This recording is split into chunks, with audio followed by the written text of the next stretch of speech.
मैं टीचर अनीता, जैसा आप देख रहे हैं कि मैं आपको हिंदी पढ़ा रही हूँ। मैंने इस बार आपके लिए निबंध लिया है और निबंध में लिया है ईद। ईद चूँकि अभी बहुत बड़ा त्यौहार आने वाला है, तो मैंने सोचा कि इसके बारे में आपको भी बताया जाए, जैसे कि मैं हर साल हर क्लास में आपके साथ करती हूँ। हमारा देश त्योहारों का देश है, जिसमें कई तरह के त्यौहार मनाए जाते हैं। त्यौहार हमारे जीवन में खुशियाँ लाता है। रोज़मर्रा की ज़िंदगी से, काम से, धंधे से हटकर इंसान कुछ नया करने को सोचता है। घर की साफ सफाई है, कपड़ों की खरीदारी, शॉपिंग, फिर घर में तरह तरह के पकवान, ये सब बनाने और करने में आदमी के, इंसान के जीवन में चेंज आता है, एक परिवर्तन आता है और उससे हमारे काम करने की जो शक्ति है और बढ़ जाती है, जो ऊर्जा है वो और बढ़ जाती है। हम दूसरे दिन काम करने के लिए और उत्साह से और तेज़ी से काम करने लायक हो जाते हैं। अगर हमारे जीवन में त्यौहार ना आए तो हम अपने रोज़मर्रा की ज़िंदगी में जैसे रोज़ रूटीन वर्क में बोर हो जाए। तो शायद इसीलिए त्यौहार बनाया गया हो। इसके बारे में तो बहुत मैं नहीं जानती, लेकिन ऐसा लगता है। हमारे देश में बहुत से त्यौहार मनाए जाते हैं। मैंने छोटी क्लासेस में भी आपको बताया है। हमने त्योहारों को 3 भागों में बांटा रखा है। राष्ट्रीय त्यौहार जो 15 अगस्त, 26 जनवरी, 2 अक्टूबर में मनाते हैं, सभी धर्मों के लोग एक साथ मनाते हैं। दूसरा है धार्मिक त्यौहार। धार्मिक त्यौहार जो रिलीजन वाइज धर्मों के हिसाब से मनाया जाता है। जो हिंदू धर्म मानने वाले लोग हैं वो होली, दिवाली, चतुर्थी ऐसे त्यौहार मनाते हैं, और जो कैथोलिक धर्म मानने वाले, क्रिश्चियन धर्म मानने वाले हैं, वो क्रिसमस, ईस्टर ऐसे त्यौहार मनाते हैं।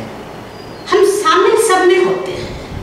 हमारे देश की सबसे बड़ी खासियत यह है कि हम शामिल सब में होते हैं। जैसे आप अपने स्कूल में देख लें, अभी मैंने आपके लिए ईद का त्यौहार लिखा। ईद इस्लामिक धर्म,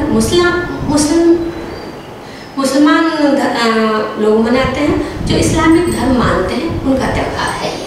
लेकिन आप चूँकि आप 4th से सीधा 5th में भी आए हुए हैं, हमारे स्कूल में 5th की क्लास, मतलब आपकी क्लास ईद का त्यौहार मनाती थी। अगर हम ये लॉकडाउन में नहीं होते तो ये त्यौहार आप कर रहे होते, और इसमें तरह तरह के बच्चे फैंसी ड्रेस और सेव कुरमा और बहुत कुछ नाच गाना सब कुछ करते हैं, क्योंकि 5th में आपके लिए ईद का त्यौहार रखा हुआ है।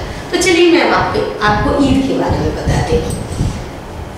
हमारा देश त्योहारों का देश है। यहाँ कई तरह के त्यौहार मनाए जाते हैं। मैंने आपको पहले बताया, कुछ त्यौहार धर्मों के आधार पर मनाए जाते हैं और कुछ त्यौहार हम फसल के त्यौहार के नाम से जानते हैं, जो कि मैं आगे आपको बताऊंगी। आज ईद के बारे में। ईद का त्यौहार इस्लाम धर्म का सबसे बड़ा त्यौहार।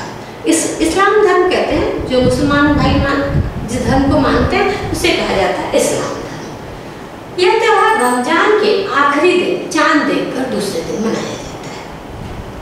रमजान एक आपने अपने क्लास में बच्चों से आप सुनते होंगे कि रमजान चल रहा है हमारा, या जो आपके पड़ोसी हों तो आपने सुना होगा। तो रमजान जब खत्म हो जाता है, आखिरी दिन होता है, उस दिन रात को चांद देखा जाता है।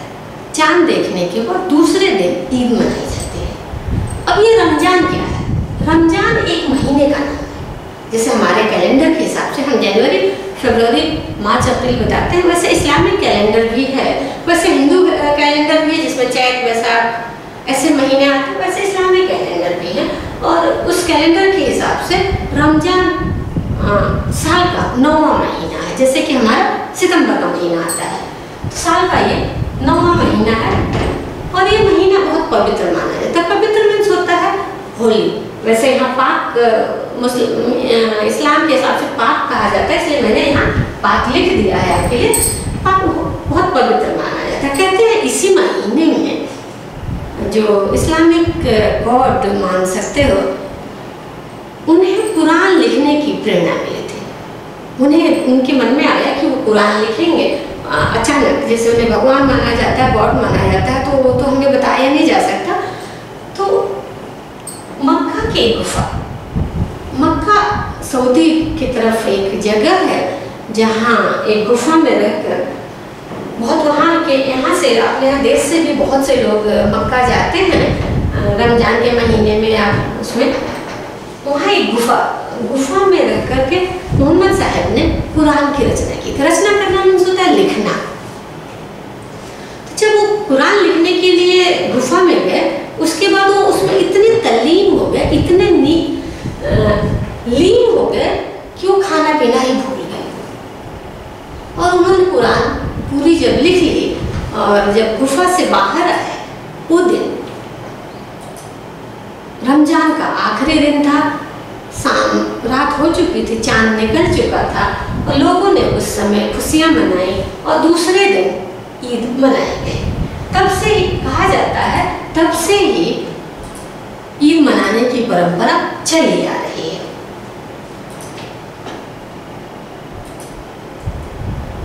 रमजान के पूरे महीने लोग रोजा रखते हैं।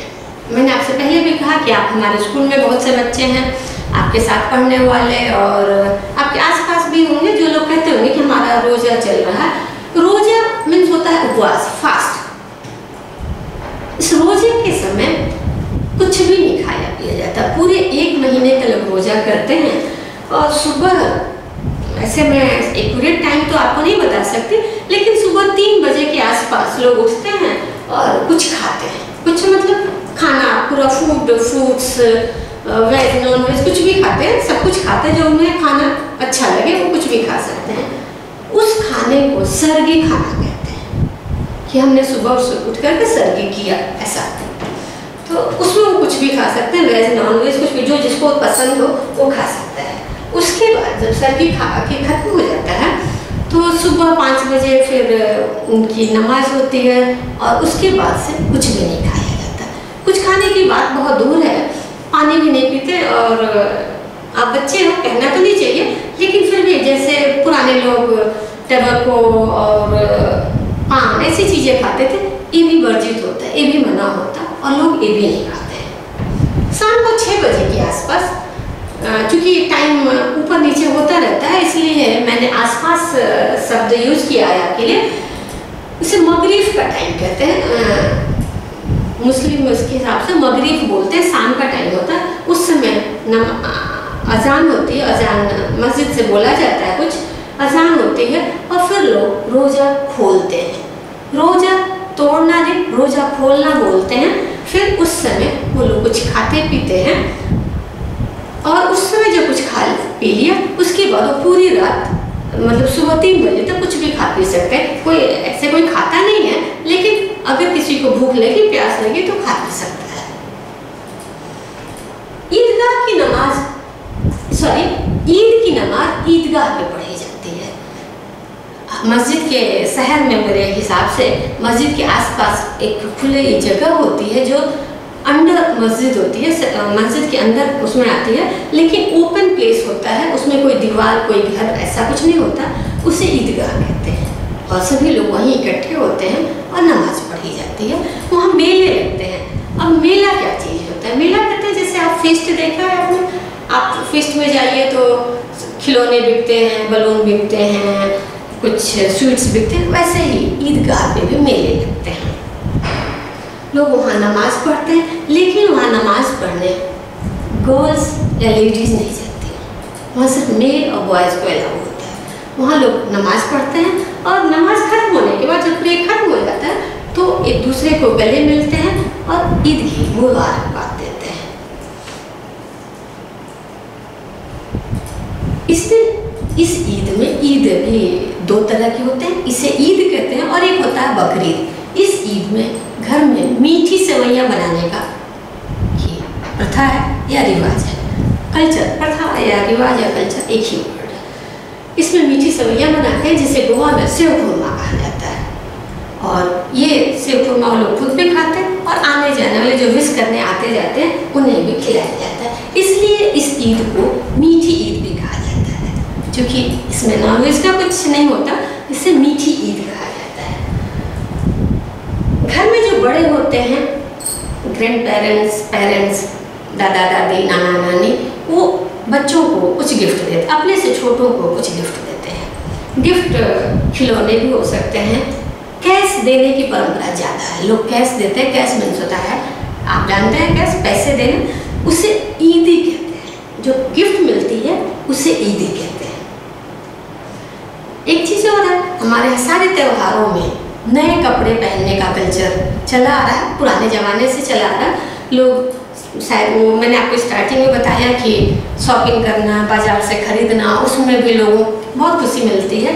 तो शायद इंसान जब बहुत ज़्यादा खुश होता है तो ये सब करता है। तो अमीर गरीब बच्चे बूढ़े सभी नए कपड़े पहनते हैं। इस एक चीज़ और, इस महीने में दान देने की प्रथा है। इस पूरे महीने में लोग दान देते हैं। दान देना आपको पता है कि किसी गरीब को कुछ भी बिना किसी स्वार्थ के कुछ भी देने को दान देना कहते हैं। तो दान देने की प्रथा है। ईद का अर्थ है खुशियाँ। जो हम कहते हैं ईद मना रहे हैं, ईद मतलब होता है खुशियाँ, हैप्पीनेस। रोजा का अर्थ होता है उपवास, फास्ट। तो मुझे लगता है कि आपको ये बात समझ में आ गई होगी। मैंने काफ़ी बड़ा लिखा है, लेकिन अगर प्लेस होता तो थोड़ा कुछ और भी ऐड करती। मैंने काफ़ी छोटा करने की कोशिश की, लेकिन कुछ मेन पॉइंट है जो आपको बताना बहुत ज़रूरी था, वो मैंने कोशिश की है कवर करने की। ईद मुबारक।